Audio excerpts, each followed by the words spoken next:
And I can't, I was saying, I can't blame him or try to make him, or I guess withhold my love for him because of the situation I was in. I love God with all I have, and he loves me. And regardless of what was going on, I said I would worship him until my last breath. Hey, what's going on, guys? I'm Joey. And I am Sonja. And we want to welcome you to season 3. Yes. Of Fostering Life with Joey and Sonja. Finally. You can say finally isn't even the word that we need to use. Yeah. We have been gone for what seems like a lifetime. Ghosted. We ghosted y'all. Yeah, we did. I'm sorry. I'm sorry. It's not you, it's us. We ghosted y'all. And we couldn't wait to get back. So much has been happening. A lot has happened. And I'm excited about this. No, absolutely. Absolutely. We are really just going to dive into life. This is fostering life. This is what we do. Yeah. Our kids love life and everything in between. That is, and we want to always be just authentic, honest, transparent with our journey of love. Yeah. And let me tell you something. That's the journey that it's been. I love you, girl. Yeah. You say I gotta look like from the side, like, you know what I'm saying? That's no. All right. Let me tell you something. We have been through a lot, and the last time we saw y'all, we were telling you all about some of the escapades that we had to endure. Right. We told you about the Amazon package that was stolen by some people around us. Some people around us. Somebody delivered a package for those of you who are new listeners and watchers and all that stuff. Wait a minute. We're on YouTube now. Yes. So if you're listening to this on Podbean or Apple Podcasts or wherever, or Spotify, wherever, man, go to YouTube and you can actually see our faces. That'd be dope. Yes. Find us on YouTube. You know, Joey and Sonja Foster. Yeah. Fostering Life with Joey and Sonja Foster. It's gonna be an amazing trip. Yeah. So we told you about all of that stuff, and since that time, not just since the Amazon situation, but since our last episode, there's been so much that happened. Yeah. Like our kids are just growing like they used to. This like my baby about to be 13. Yeah. Lord. Yeah. Jesus. We have a teenager in a couple of days. We have a teenager. Oh goodness. Oh. Help. If y'all can hear me out there, stretch your hands right now, just to me especially, because my teenager's a girl. So, Jesus Christ. What you gotta do, like oh my gosh. Help for one time for the Father, Son, Holy Spirit, and me. Just help.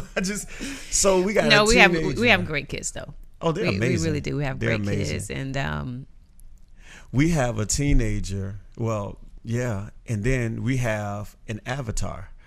So we do. Yeah, we have an avatar. So Jace, he's 8 now. Yes. And Jace is obsessed with the Avatar franchise. Yes, the whole thing. He's legitimately in the movies. Yeah, I think he wants to visit Pandora.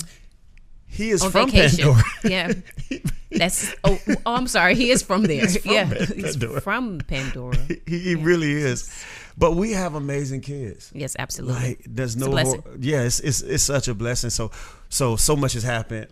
We have journeyed through ministry stuff. It's been amazing what God is doing in terms of ministry, but not just ministry, but life. Yeah. Life has been happening. Yeah. So what's been going on?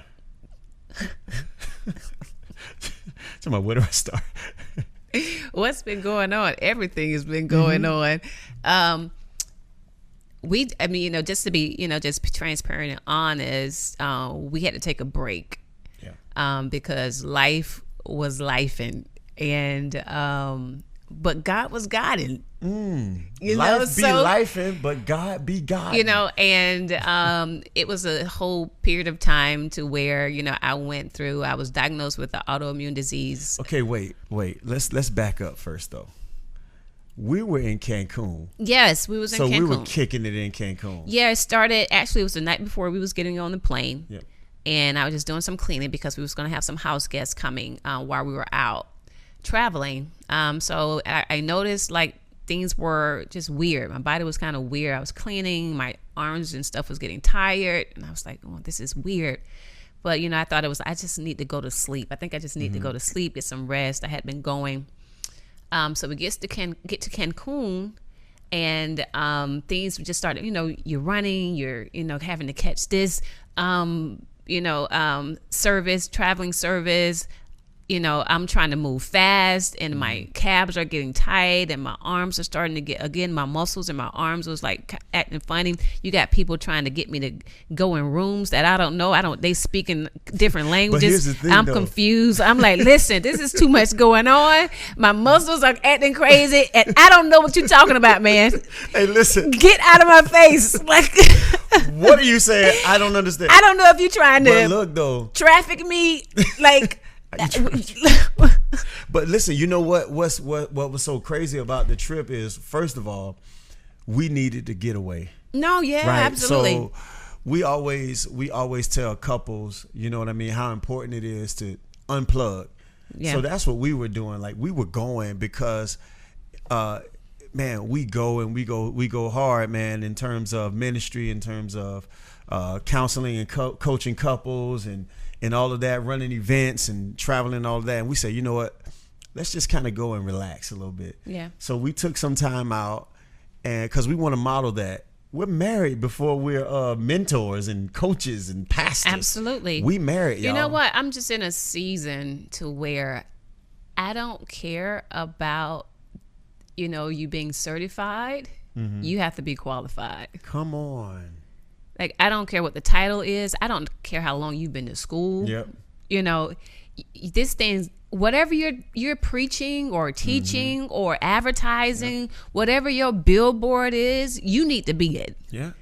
And if you're not, kudos to you, but I don't want to hear it. Yeah. I don't want to hear it. I'm just in this. I want to talk to old people. Like, I want to talk to people that's been through something. Yeah. Some people often ask me, okay, so who you listen to? Mm-hmm. In terms of preaching, teaching? It doesn't even matter. Just anybody. I done cut out everybody under the age of, I don't even know, like, it's just under my age. It's like, I need to listen to people that has some depth. Yeah. I think that is important to where I am in life now. I need to listen to some people that has been through some things, that have lived through some things. Yeah. And because here's the thing, wisdom is rare. I think wisdom is rare. And, we oftentimes think about wisdom and how we gain wisdom through the things that we go through. And everybody's going through something, right? Mm-hmm. So you would think wisdom would be just, galore. Right. Everybody got it. But the thing is, it's like, I think wisdom comes in not just because we're going through, but because we go through well. Yeah. That we get the lessons, we learn what it is that God is trying to download to us, and we go through it well. And that was one. So to your point, to the things that was going on with me, I was trying to figure out what was going on. I remember we got back from Cancun, we made it through that, and gratefully I was able to do some things. Zip lining, and we did all kind of crazy. Weird. That was so crazy because I can even remember while we were going up like the stairs and everything, you were looking back at me and you were like, babe, something ain't right. Yeah. And I'm thinking, well, maybe she just chickening out on this zip line. I said, no, she's scared. You're going up there. I was like, I don't want to hear it. We flew all the way here. Let's go. But I'm pumping her up, and she's like, but something's wrong. Like, something is wrong. And I knew that something was wrong. This wasn't normal. This wasn't a tired thing. Yeah. It wasn't that I worked out too much that day. No, it was something wrong, and I didn't know, I couldn't put my hands on it. And we got back to Cancun, got back from Cancun, and just started doctor's appointments. A couple of times I went to the emergency rooms, and I remember being so frustrated because they didn't know what I was talking about. Right. I had symptoms everywhere: my eye, my calves, my arms, it was everything. So when you talk about your eyes, like what was happening with your eyes? Because I want to slow this down so that because this is like really one of the first times that you've kind of sat in this. Yeah. I mean, you've shared it, you know, those who are close to us in ministry and all of that, but I really want them to kind of see what was happening, right? So you say your eyes. What is that? What do you mean by that? So it started off as, you know, my eyes were just closed by themselves. Like one eye would just close by itself and then it'll open. And I was like, this is weird. It's just kind of like droopy or something. It'll droop down and then come back up. And that was weird. So that's kind of started my eye appointments. So I had all kind of appointments going on. Something wrong with my eye, something wrong with my legs, something wrong with my arms. And they like, this lady's crazy, you know? And, you know, so that started that. I went to the doctor. They were saying there's something going on with your muscles in your eyes and so on and so forth. It was getting blurry. It was getting harder to see. I would pick up my phone and I couldn't even, the apps were like scattered. So it wasn't distinct at all. Everything would be just scattered on the phone. And it would be like that for hours sometimes. And then it'll clear back up and then it'll go back to that. So it was weird. It got to the point to where I could barely watch TV at times. It got all the way to the point to where my eyes were basically closed. Yeah, I remember that. I remember when, you know, one of your eyes, like it would droop like low, like you said. It would droop really low. The other one, not as much, but one of them would droop really low, and you were like, hey, like tell me when you see that because I can't control it. Yeah. You know, so it wasn't a matter of, you know, you being tired or anything like that. The eye muscle, I guess. Yeah, whatever that muscle is called would just do whatever it felt like doing at that moment. Yes, right? Yes. So by the end, just with my eyes, it wouldn't even move. It would just be down. Yeah. And I remember I was tripping one day, and I won't say tripping, it was just really heavy. I just came from the eye doctor. They had told me all of these things and trying to figure out, they had no clue what was going on. And on top of that, they was telling me, and and also this, and also I remember that. And I remember calling you on my way back home. You was like, you okay? And I was like, no. Like, it was hard. I remember crying in the car. So I got home. I just went upstairs. I remember the kids being home, and I was just crying, like, what is going on? And things were crazy. I didn't know how to explain what was going on. I was explaining to the doctors. They wasn't getting it. So one day I just went to the emergency room. I was like, somebody got to tell me something. And because it was getting worse every single day. Every time I would wake up in the morning, I would say, yesterday was a dream.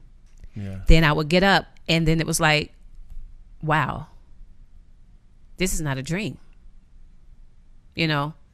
So I had to figure out, okay, how was I going to navigate this? How was I going to find answers? So one day I was like, babe, I'm just go to the emergency room. And I went there. Thank God it was this doctor there, an older guy. See, this is why you got to talk to older people. All them other doctors, you know, praise God for them. Yeah. You know, it was, you know, I need somebody that has done this thing for a while. He was like, have you ever thought about, you know, he gave me two like immune diseases to look up. And he said, because this sounds, you know, because he had already gave me the prescriptions and everything. Yeah. And he just stopped. I don't know what happened, you know, but he said, I think you need to see a neurologist. He said, so I know this guy, you know, look him up, you know, see, can you get an appointment with him, and then just go from there. And that's what I did. Yeah. And that kind of started me on the journey of just trying to figure out what it was. So a whole bunch of tests, brain scans, and all that, which they So Yeah, let me tell it you was something it about was this. it Let me was tell you, it was pretty. I remember we went to the hospital, right, to see a neurologist. I think it was maybe it was the first one. I'm not sure exactly which one it was.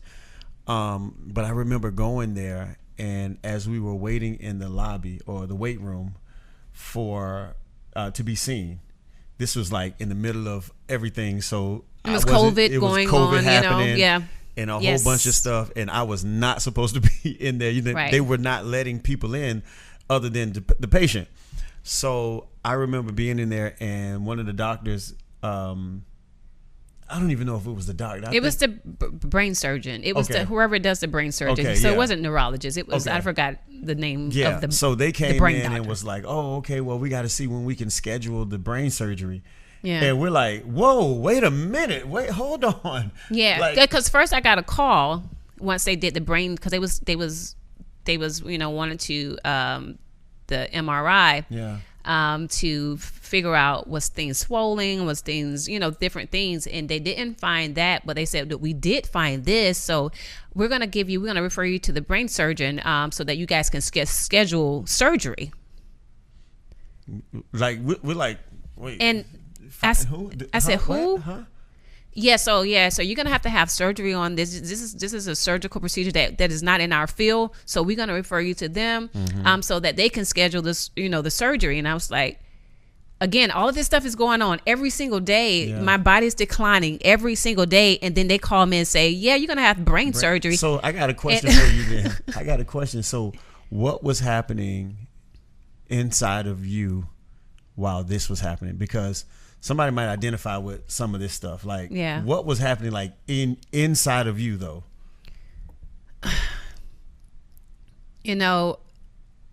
I was just I was in investigation mode. That's where I was. I was like, listen, I don't know what's going on. I've done all I can to keep myself as healthy as possible.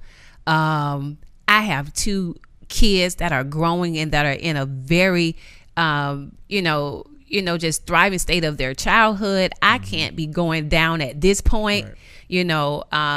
and my husband and he all fine and working out. I am. Listen, I can't be around here. He pushing me, and then like I'm like, I can't be a liability. So you were thinking about that? Yeah, I was like, Wow. here I am about to be a liability, and all this stuff in the church, and the church is growing, and we're still young, and so I'm thinking about all of this stuff. Like, I can't. I got to figure this out. I got to figure out what's going on, and of course I was praying, but just the Lord wasn't saying anything. Like, he just was not saying much, in this time, and so I was just trying to figure out, okay, so what's going on? I figure if I at least know what's going on, how I think, let me know what's going on, and I can pray from there. Right. So I just need to know what So to pray I just for. need to know what to pray for. Help me out a little bit. Just help me out. And they wasn't helping me out, and that was frustrating. I can remember, I remember times when you were home, and it was extremely difficult for you to kind of get up and down the stairs and all of that stuff. Yeah. Just because the energy level was just not there, or whether it was the muscles, it was just not there. And I can remember countless times when I would just hear the TV come on, and all I hear is like worship music. Mm-hmm. And then like I crack the door open and you just in full out worship. I'm like, the reason that picture kind of sticks in my mind is like, we're just getting news of a potential brain surgery, blew our minds. Yeah. We were just in Cancun kicking it, having a blast, blew our minds. In the course of a few months, Yeah. your health declined extremely fast. We didn't know. Nobody knew anything. Doctors didn't know. Yeah. By the grace of God, that this particular gentleman did have an inkling and a nudging. Like, I just remember you in the middle of that. Like, when I asked, like, where were you? I'm like, what is going on? Yeah. That you're able to tap into something in the most, I would even say, at least in my time or experience with you, the most trying season of your life. No, it was definitely the most trying time of my life. had never experienced that or anything to that degree ever, in my life. And I don't even know which time you came in, because when I was in worship, like it was nothing else was mattered, not really even how I was feeling. It was my time to really connect with God and to not to forget what was going on, but to give him what was going on, because it was a lot. It was heavy. It was trying. And I had to give it to him. Like I had to, and every time I would go into that place in his presence, it would really restore me and restore my faith, because I really felt that it was an attack on my faith. That's what I really, not to saying that that's what it was about, but it was attacking my faith. It was something that was challenging my faith, I would say.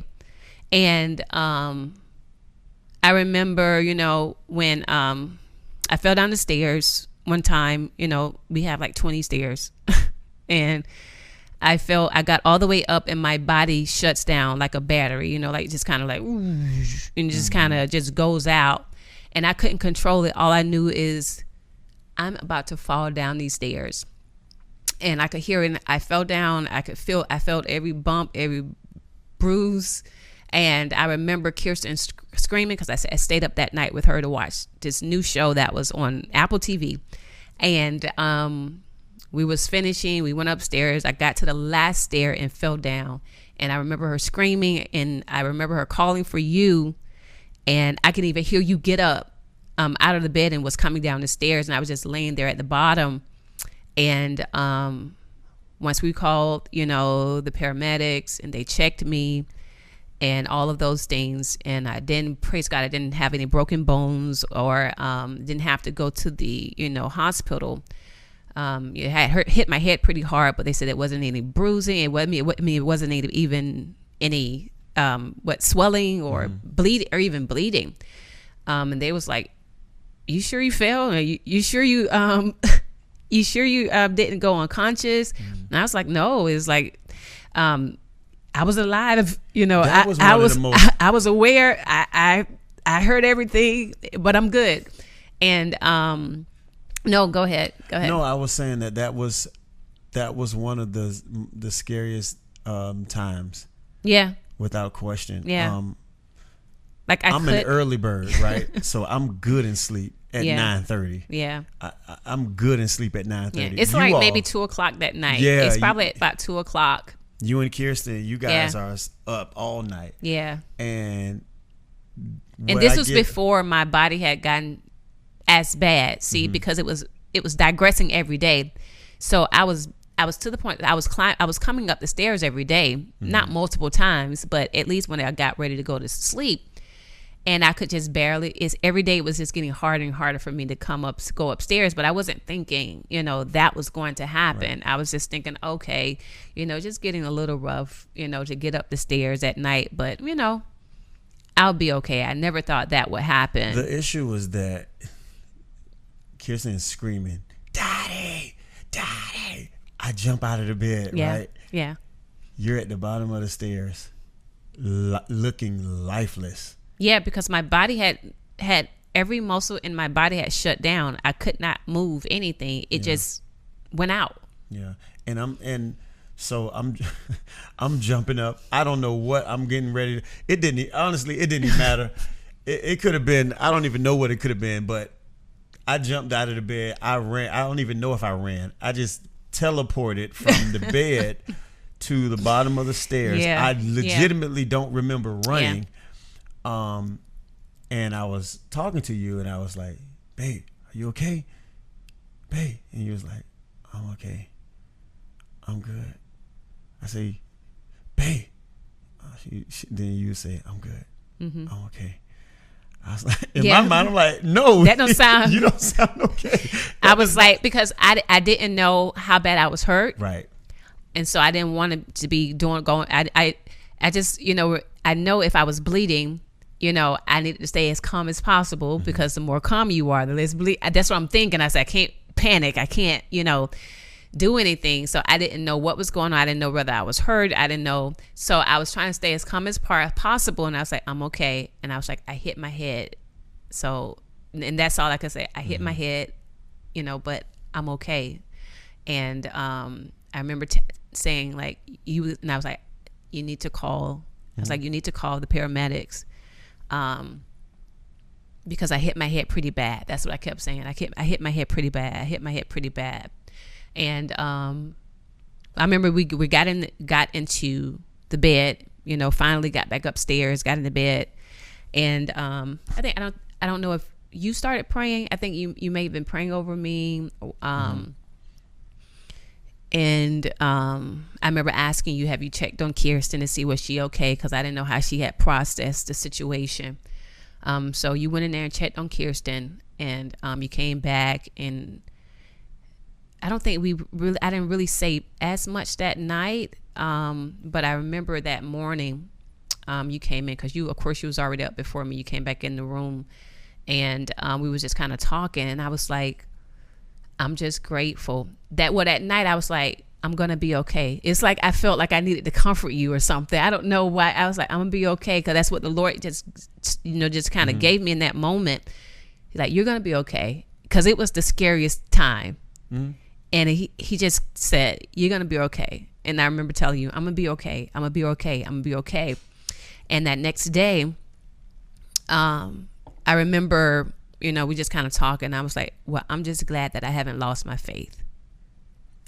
I'm just glad that it haven't, this situation is not sucking the faith out of me. It was like, it was still there. And I was so grateful for that. And, that's ultimately, that's what we know those types of situations can do.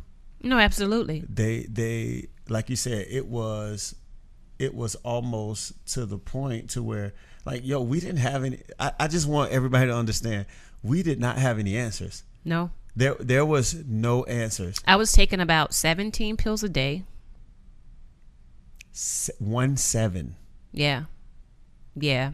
I still have the picture of my pill schedule in my phone. Like, I was taking about 16 to 17 pills a day. Yeah.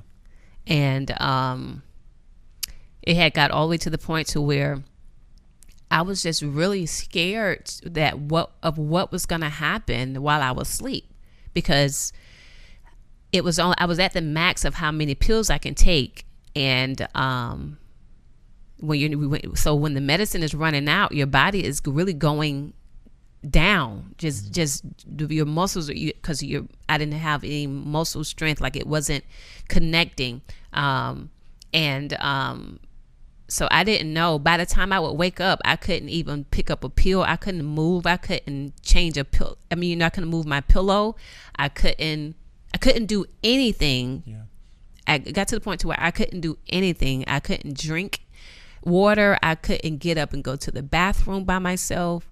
It had gotten really bad until, I had to do all of that. You was helping me to do all of that until I can take some medicine so I can move around a little bit.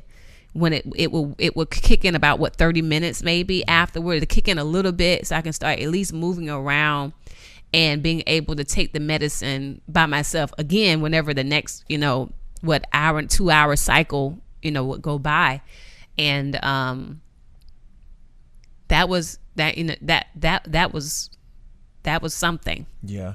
And coming, like, it's so interesting because coming through that, right? All of this happening at the same time that this is happening, we are moving from being a portable church to a permanent church. Right. Right. We are smack dab in the middle of a renovation. Yeah. At our building. Yeah. So you now have that pressure on you. Yeah. No, I'm just saying, like, this is, so now you have that. We're in the middle of a renovation. Contractors trying to scam us. everybody is trying to scam us out Right. of our money. People are not coming through, keeping their word, and I was running the business part of it, and I'm like, oh gosh. And it got to the point to where I couldn't be on site. Once it got there, it really got tough. So I'm talking to people on the phone, but I couldn't talk so long because my jaws will lock up because that's muscles that's moving. So I can only talk for so long, and then I will have to stop, and take a break, or just wait till the medicine kick in again so I can talk again. Yeah.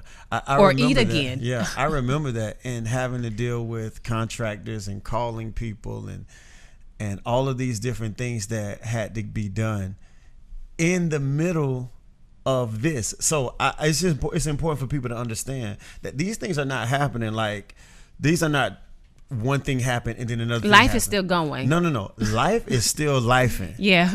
Right? So these things are happening. Bills are still needing to be paid. Yes.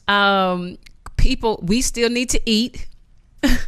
We still need to eat. And I couldn't cook anymore. You could listen. All of this is happening. The renovation is going on. You're basically bedridden. Yeah. Ridden. Not so. You still have responsibilities, and you're doing them. Here's the thing. This is what I want people to understand. It's like you never checked out. Yeah. Like, and that's the thing. And I know we're talking about your story, and we'll make it all, of course, whatever. But it's like you didn't check out. Like, even in the middle of all of the things that was happening, you could have, and you had good reason to. It's like, but you never checked out. What did, even with those things going on, what did that do for you? Like, how were you able to kind of Because I understood that there was life after this.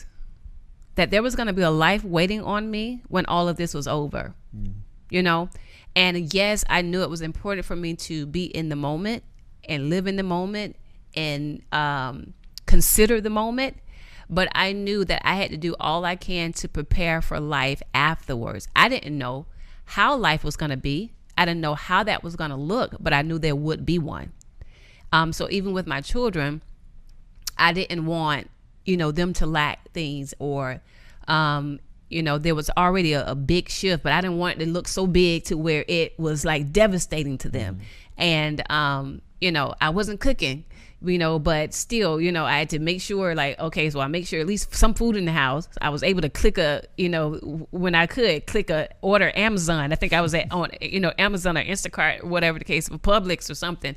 Like, I was still trying to find things that I can do because honestly, it had got to the point because it was helpful for me just to keep life, in me, because it really felt at one point that life was just passing me by. Like, I was just this shell of the person that I used to be, and life was passing me by, and that was the toughest. Yeah, I remember you in the middle of this. I should say, coming out of that stage of it. I remember in the middle of renovation, I think we had just completed phase 1 of it or whatever, and we started having prayer gatherings, and you would get up and you would put a chair in the middle of the stage. Yeah. And you would put a microphone on the stand because you said you couldn't hold the microphone. I couldn't hold it. Yeah. It was too heavy. Yeah. Just trip on that. Holding the microphone was too heavy. So you put the chair in the middle of the stage, you put the microphone on a stand, and you led worship. Now, you led worship in the middle of this season. It was not, you legitimately, you had the glasses on. Maybe if I got the picture, I'll put a picture up right here or something. Well, the glasses on, you're in the middle of this season, but yet you were worshiping in the bed. And now here we are a month or so later inside of the church. Yeah. And you're leading worship. What's wrong with you? Are you crazy? What's going on? And I really try to talk,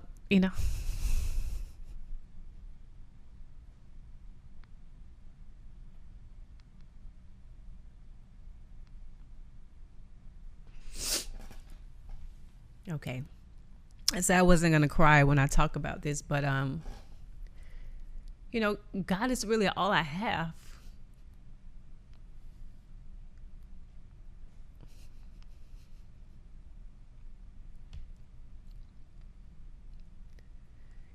And I would say I can't blame him or try to make him, or I guess withhold my love for him because of the situation I was in.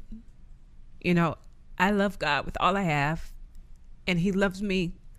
And regardless of what was going on, I said I would worship him until my last breath,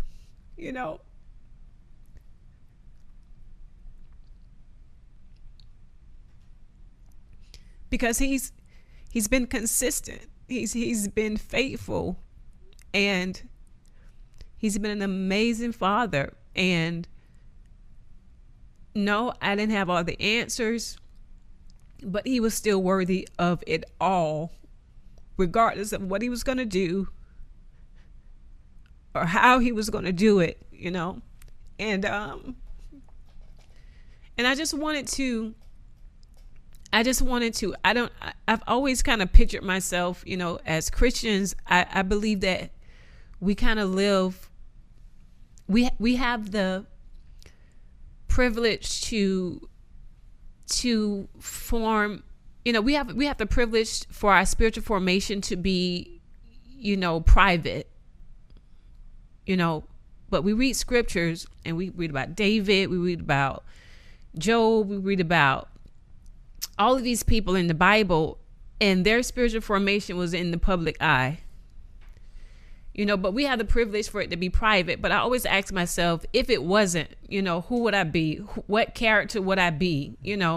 When I start going through, when my battles I'm losing the battle. When my prayers sounds like the Psalms, those precatory prayers, like what my life look like, times where they didn't get it quite right all the time, or will I, be one of the triumphant stories to where people can learn, or be encouraged to continue to be in faith and, to be, long suffering and patient and kind and loving, through those, situations that causes us maybe not to want to be that way all the time.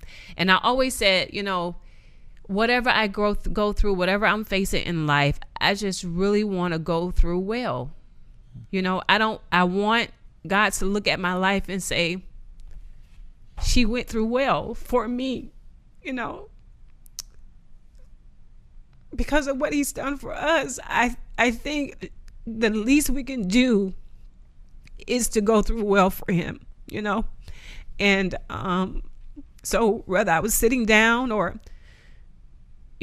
was singing and couldn't sing anymore, and I just had to let the music play, or whatever the case is, he gave me a gift, and I was going to use it until I couldn't use it anymore. And that's what I did. I used it till I couldn't use it anymore. When I was in prayer, I would lift my hands as long as I could. When I was at worship at home, everybody was gone, I'd turn on the music and I would just lift my hands as long as I could. I know I couldn't do it long, but as long as I could, I was going to do it, because I just believe that, he's worthy of it all until I can't do it anymore. Wow. I know that that was one of the toughest times of your life.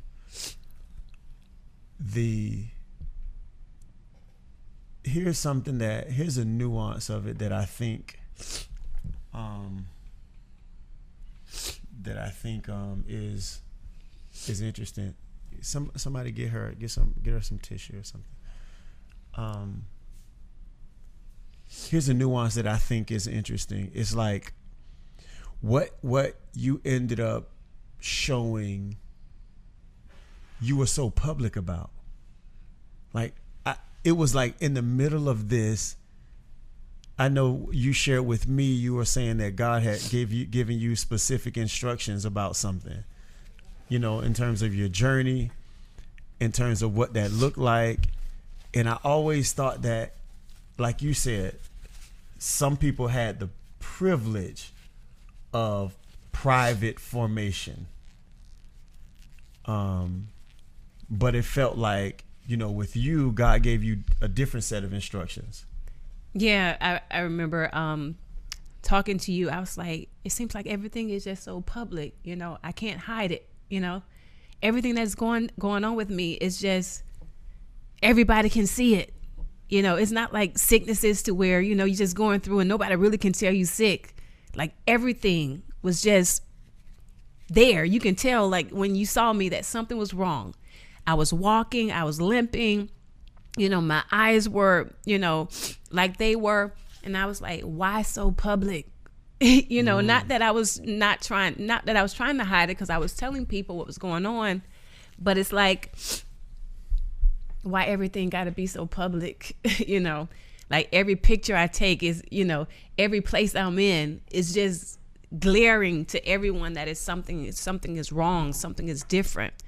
And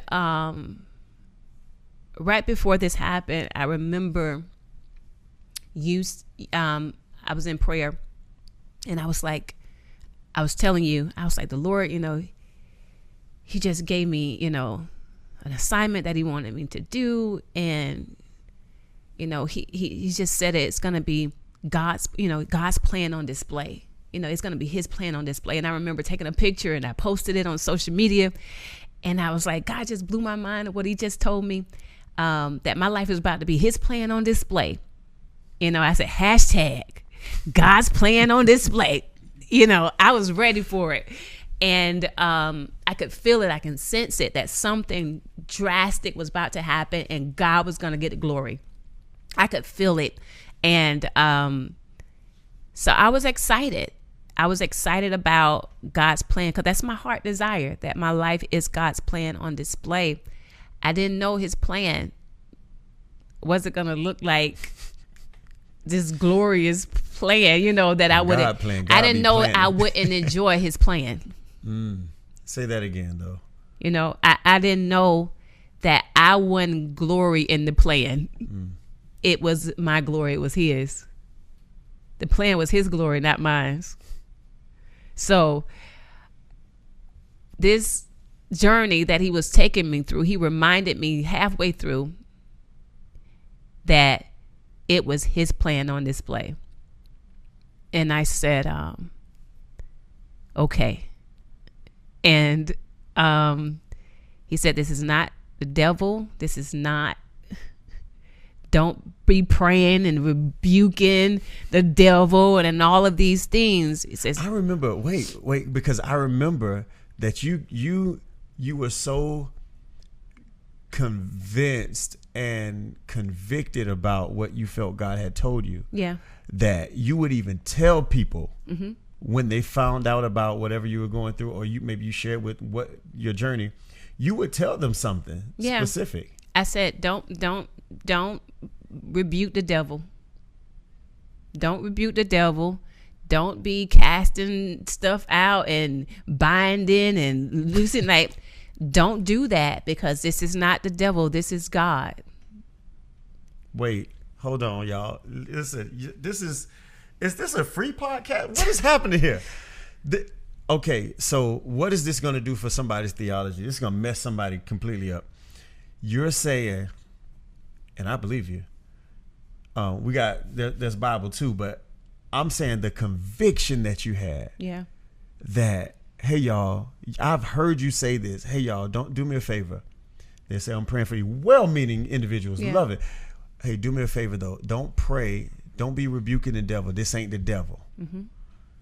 Don't be binding. At least not this. Right.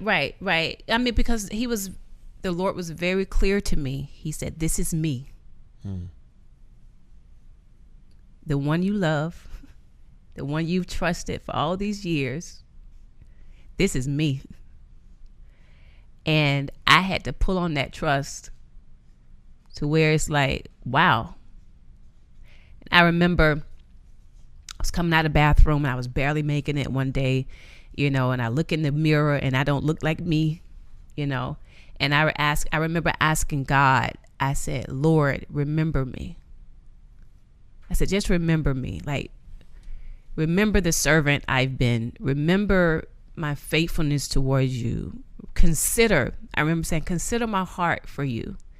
I don't know how long this is going to be, but I am tired. And I know you're going to get the glory, but help me not to give up until your glory is revealed. But I'm tired. I'm very tired. And I really believe that the Lord heard me with that. I believe that God is always looking for an honest person, not just a strong person. You know, and I had been strong, you know. I had been strong. Like, God said it. He said that this is going to be for his glory. He said at some point, he finally told me that, you know, he was going to heal me. Because I was like, just tell me, you know, if you're not going to heal me, it's okay. I'm to the point now. It took me a while to get there now. But once I got there and I said, just tell me, you know, what is the plan so I could prepare, you know, whatever it is. And he finally told me, I'm going to heal you. And he said, but here's God. He's so amazing. He said, but I'm not healing you because you've been so great. I'm not healing you because you've been so good and crossed all your T's and dotted all your I's. I'm healing you because I'm God. Period. I'm God. I'm the God of Abraham, Isaac, and Jacob. I'm the God. I'm the healer. I'm the redeemer. And I'm going to show this generation that I'm still a miracle worker, that I'm still a healer, that I'm still working, that there are people that are still believing in me and I'm working through, because this generation has a lack of faith, and I came to restore my faith in this generation. And I said, wow. Okay. He said, I need you to stand because my glory is going to be revealed in this, and people's faith is going to be restored in me and in the church. And I said, okay. And that is why I was so convicted. Like, no, don't be praying, because God is going to get the glory out of this. And I didn't know how it was going to be, right. But I knew he was going to get the glory. And I just needed to stand, and I just needed to proclaim what it is he was saying specifically. You've shown that. You've shown that. You legitimately, I remember we were getting things for the building. You're disobedient because you had no business out of the house. That's one. Secondly, we were in Home Depot or something. Mm-hmm. We're in Home Depot looking for different things and picking out fixture, whatever the things are that we need. And at the time, I think we started timing it out to where if you took the medicine at this time, you would probably have about 30, 45 minutes of window. Have like 30, 40 minute window to do something. To actually do something. So we were timing it out. It's like, okay. And I remember you were walking, we were walking in Home Depot, walking down one of the aisles or something. And we asked one of the people that worked there, where is something? Mm-hmm. And they said it was like way down on the other side of the store. And you looked at that that journey down there. You was like, okay, here we go. And you, like you say, you had a limp because of your muscle would go in and out, whatever. So, and I was sitting there like, all she had to do was tell me to go get it. I go get it. But when I look back at it, it was almost like something you were challenging yourself to do, to not just sit back and let life happen to you. Yeah. Not just sit back and say, woe is me type deal. You were basically saying, I'm literally going to take I'm going to take my life into my own hands, and I'm going to take this journey to healing into my hands. And then it's not from that specific moment, but from moments like that, I started to see how you hit a switch. Mm-hmm. And I think one day you ended up going to the. So you tell me about the time where you went to your checkups and whatever, and they had you on 17 pills. Mm-hmm. So our goal was we about to pray. Yeah. Until we get down. Like they were like, okay, what's gonna be your plan? You can tell us all how that worked. We were like, listen, we didn't know anything about this. Myasthenia, whoever. Yeah. I just learned how to pronounce it yesterday. Yes. And I'm sitting here like, all I know is 17 is too many. 17 is too many. And I said, Lord, we gotta get this. We're not doing 17. Yeah, it got to so they switched the medicine up. Okay, so we can bring it down to the steroids and things of that sort. So it's lesser medicine, but however, the stronger medicine. Mm-hmm. And for a while we really didn't want that as well because it has so many side effects. And so many side effects, everybody that has taken, steroids know it's a lot of side effects. So that was happening. So we had just prayed about it and say, okay, that is, these are the next steps. So we was doing that. And they were saying, you'll be on this amount for this long, this period of time.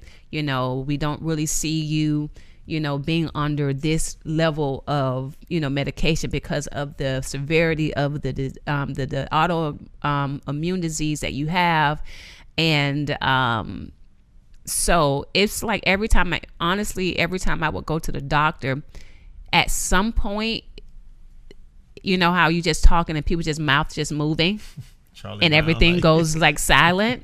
It would really do that to me once they start saying things that was against the word that God had given me. Mm-hmm. Not that I wasn't aware what was they were saying, but I wasn't allowing it to go to penetrate my heart. So everything that they said to you was opposite of what God was saying to you. Yeah, they were saying, just to, because a lot of people they get the disease. And, their life totally changed. They look different. They can't do a lot of things. And they was like, the best thing to do is just to get used to a new life. Just accept it. Like, as soon as you accept that life will never be the same, then you'll be okay. And I'm listening, but I'm not. Because, it was so important for me to guard my faith. I had it. I knew what God said, and it was important for me to guard it. So that's why it was. It was quite a. Even when I went on social media and I posted, and I told everybody, but it was in timing. It was only certain people knew at certain times. So when it was time for the masses to know, me and God had spent so much time with each other, and He had to build my faith so strong. At that point, it didn't matter who knew. It didn't matter that the haters, the people that's just been waiting on me to fall, the people that don't like me, the one that, always had something to say. If all of us have those people, in our lives to where you don't want them to know that things are going bad because they're going to have something to say. And honestly, I had people in my life that came around that was supportive, that was praying, that was, consoling, but their motives wasn't pure. And my faith even had to be stronger to where it was like, God is going to get the glory and they're going to see God in this. Not that, Sonja is finally down because she's always been this and she's always thought she was this. And now she's down. I could hear it. I could hear it in their voice. Even though they were saying, I'm so sorry and I'm praying for you and I hope you're okay. And all that, I could hear it. Like I had some genuine, amazing, authentic people. That was the overarching thing. But then there's that few, unfortunately, that